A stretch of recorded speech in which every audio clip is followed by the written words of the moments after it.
না, আমরা আগে বলেছি, আমি এটার ব্যাখ্যা কিন্তু আমার এর আগের বক্তব্যের মধ্যে দিয়েছি। সেটি হচ্ছে গণভোট যেই, অর্থাৎ যে সরকার এখন আছে, এই সরকার আপনি বলছেন যে আগে হওয়ার না, জন্য ব্যাখ্যা অবশ্যই দিয়েছেন। আগে হতে হবে। যদি না এটি হয়? না, যদি বলতে না, এটা না হলে তো আপনি ইলেকশন করতে পারছেন না। আপনি কিভাবে ইলেকশন করবেন? কারণ আপনাকে এখানে অনেকগুলো ইস্যু মানে আছে। আগে গণভোট না হলে ইলেকশন হচ্ছে না? না, আপনাকে আগে গণভোটের জায়গাটিকে আপনাকে ক্লিয়ার করতে হবে। অর্থাৎ আপনি এইরকম বিরোধপূর্ণ অনেক ইস্যু এখানে আছে, অর্থাৎ যেগুলো পক্ষ বিপক্ষ। কিন্তু একটি জায়গায় আমি শরীফের সাথে এটাতে একটু যুক্ত করতে চাই এইভাবে, মানে আমরা যখন কোনো একটা জায়গায় সালিশে বসি, তখন কিন্তু সালিশে দুটো পক্ষ থাকে, নো ডাউট, কিন্তু মাঝখানে একজনকে তো এটা প্রিজাইড করা হয়। এখন সালিশে বসার সময় কিন্তু আলোচনা হয় যে ঠিক আছে আমরা উভয়ে কিন্তু বক্তব্য দেবো, আমাদের বক্তব্য দেবো, তার কিন্তু সর্বশেষ হচ্ছে আপনারা যেটা বলবেন এটা আমরা মানব। এটা যদি না হয় তাহলে পৃথিবীতে কোথাও সালিশ করা যাবে না। তো তাহলে উনি বলবে যে উনি তো ওনার পক্ষ নিয়েছে, উনি আবার অথবা ওনার দুইটা নিয়েছে, ওনার তিনটা নিয়েছে। বিষয়টা এরকম না। বিষয়টা হলো যে সালিশ আপনি যখন মানবেন তখন কারো হার কারো জিত এটা কিছু অংশ থাকবে, কিন্তু আপনাকে একটা জায়গায় আগে আসতে হবে যে না, আপনি যেটা করছেন এটা আমরা মানি।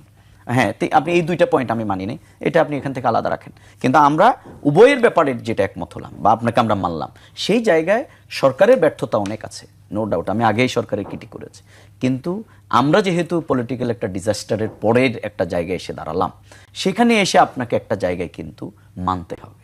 যদি আপনি সেটাতে না যান তাহলে আপনি শুধু বটমলেস বাস্কেটের মতো আপনি শুধু সামনের দিকে অগ্রসর হতে পারবেন। শুনেন, আমি একটা কথা এর সাথে যুক্ত করে দিই। বাংলাদেশে যদি ইলেকশন না হয়, অথবা বাংলাদেশে যদি শেখ হাসিনা মার্কার একটা ইলেকশন হয়, অথবা আমাদের রাজনৈতিক দলের বিরোধ যদি এইভাবেই চলতে থাকে, তাহলে এর সুযোগ কিন্তু শেখ হাসিনাই বলবে যে দেখো বাংলাদেশে আসলে ইলেকশন মানে এইরকম। এই জন্যই তো আমি ইলেকশনটা দিন আমি মানে দিন একটা রাতে করে ফেলেছি। সুতরাং আমাদের নিজেদের স্বার্থে রাজনৈতিক দলগুলো আগামী দিনে নিজেদের রাষ্ট্র পরিচালনায় যেই আসবে, আমরা একটা কথা বারবার বলি, সেটি হচ্ছে যে আগামী দিনে কে আগামী দিনে কে কনগ্রেচুলেট করবে।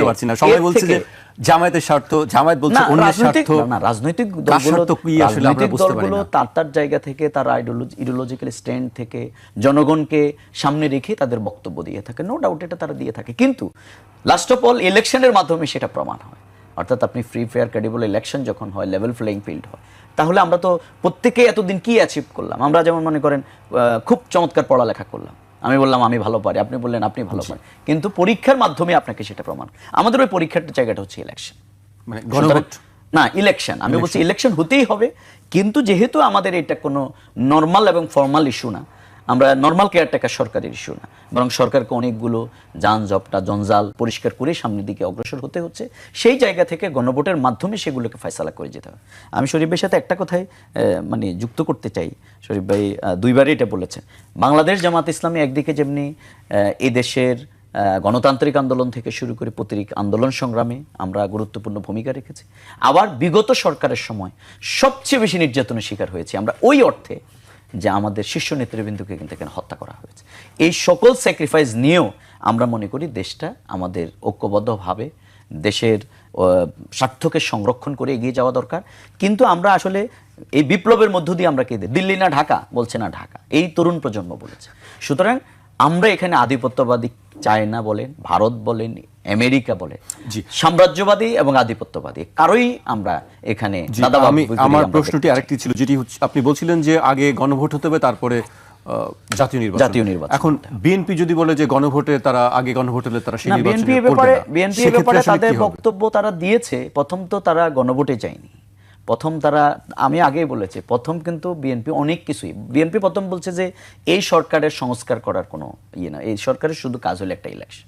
কিন্তু বাই ফ্রেম ওয়ার্ক করতে করতে তারা এই জায়গায় এসে দাঁড়িয়েছে। এখন গণভোটটা টাইম নিয়ে কিন্তু এখন একটা বিপত্তি আছে, কিন্তু আজকে দেখলাম তো সেটি রেফারি নিয়ে অথবা আরও অনেক প্রশ্ন তাদের একসাথে দেখা দিল। তো সেগুলো কি হয়তো ওনারা ক্যাটেগরিক্যালি বললে আমরা বুঝতে পারবো যে কোনটার প্রতিফলন হয়নি, এবং এই ব্যাপারে আমাদেরও বক্তব্য আছে, আমরাও সেটা দেবো।